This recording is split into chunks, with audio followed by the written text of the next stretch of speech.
امام صاحب نے جب یہ عرض کیا امام محمد باقر سے کہ جناب میں کون ہوتا ہوں جو مصطفیٰ کریم صلی اللہ علیہ وسلم کی حدیث مبارکہ پر اپنی عقل کو ترجیح دوں، تو آپ نے عرض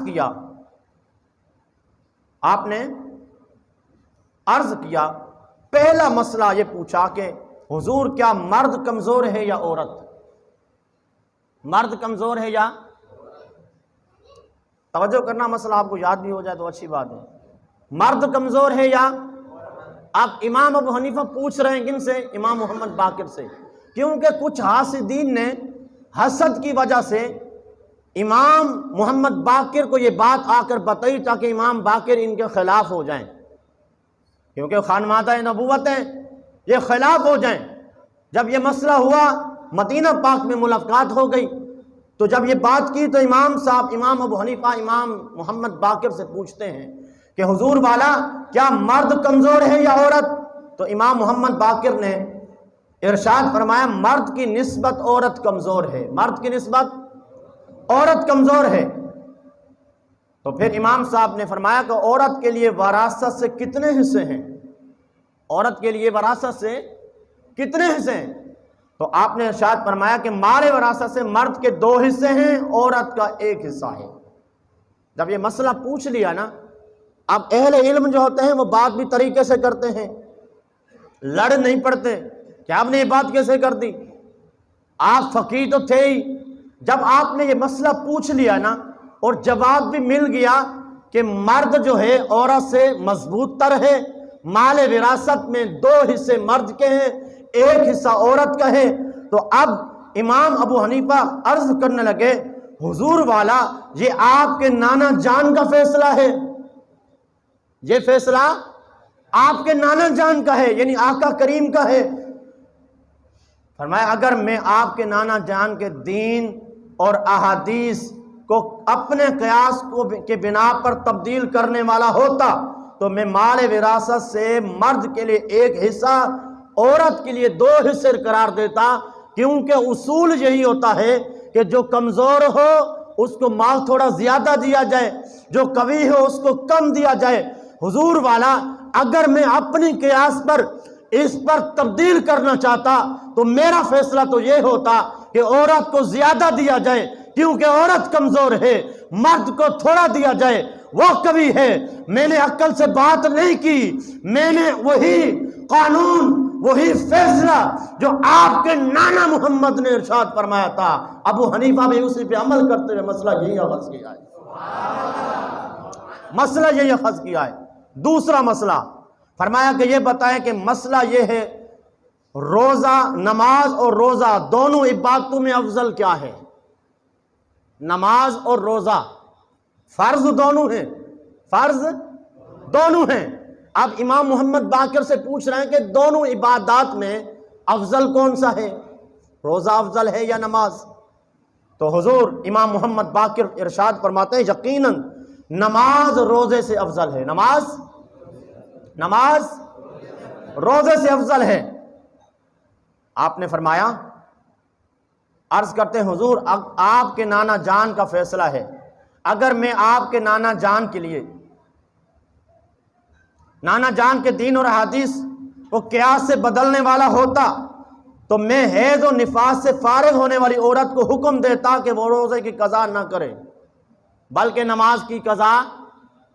مسئلہ یہ ہے، توجہ رکھیں ادھر، مسئلہ یہ ہے کہ عورت کے مخصوص ایام ہوتے ہیں، اس میں عورت کے مخصوص ایام ہوتے ہیں اس کے، اور جو عورت، جس عورت کی بچے کی ولادت ہو 40 دن کم از کم، زیادہ سے زیادہ 40 دن، کم کی کوئی حد نہیں ہے، اتنے تک یہ فطری طور پر عورت کو ایک خون جاری ہوتا ہے، تو ان دنوں میں نماز معاف ہے، عورت پر نماز معاف ہے ایام مخصوصہ میں، اور جو بچے کی ولادت ہو وہاں سے لے کر، اس دن سے لے کر کم از کم زیادہ سے زیادہ 40 دن، کم کی کوئی حد نہیں ہے، یہاں ان دنوں میں عورت پر نماز معاف ہے، لیکن روزے کی قضا کرے گی، یہ شریعت کا مسئلہ ہے، کیا ہے؟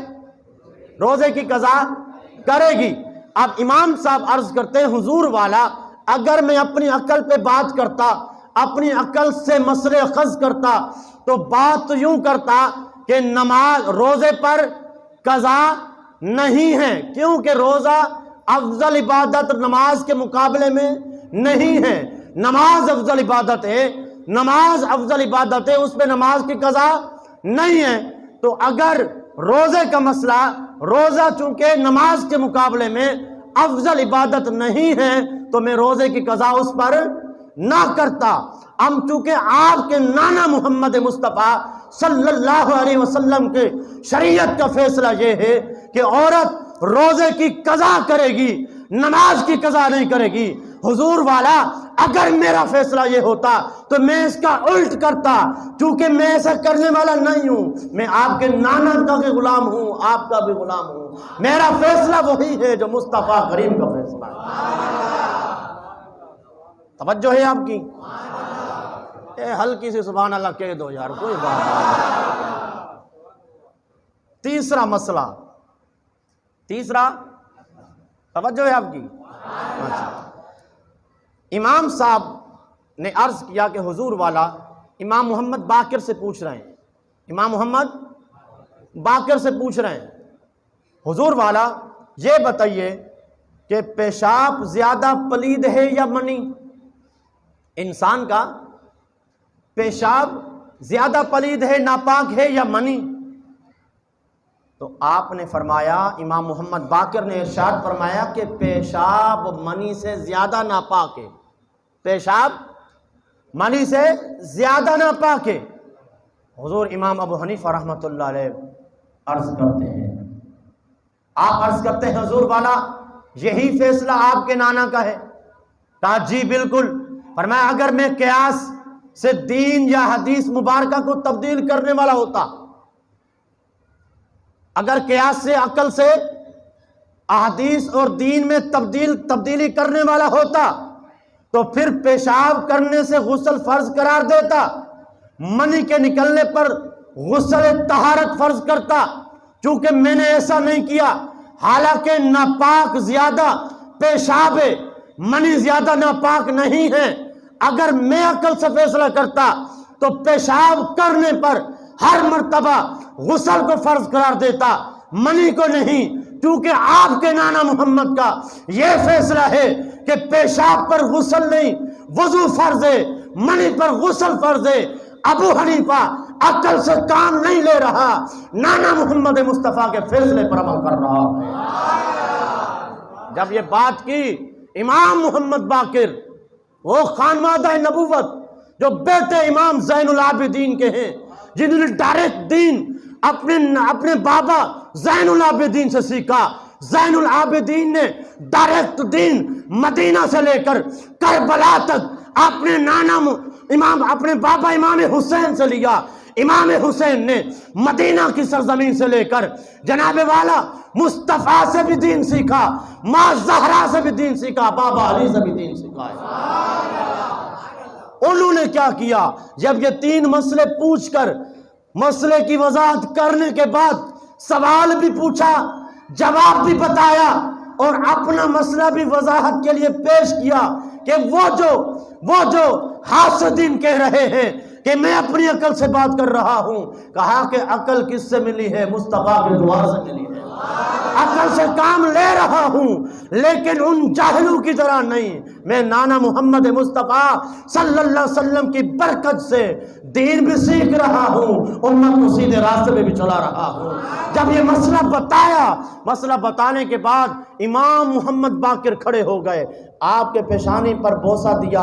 آپ نے فرمایا لوگوں نے یہ کہا ہے کہ آپ یوں کرتے ہو، خدا کی عزت کی قسم آپ دین حق پہ چل رہے ہیں۔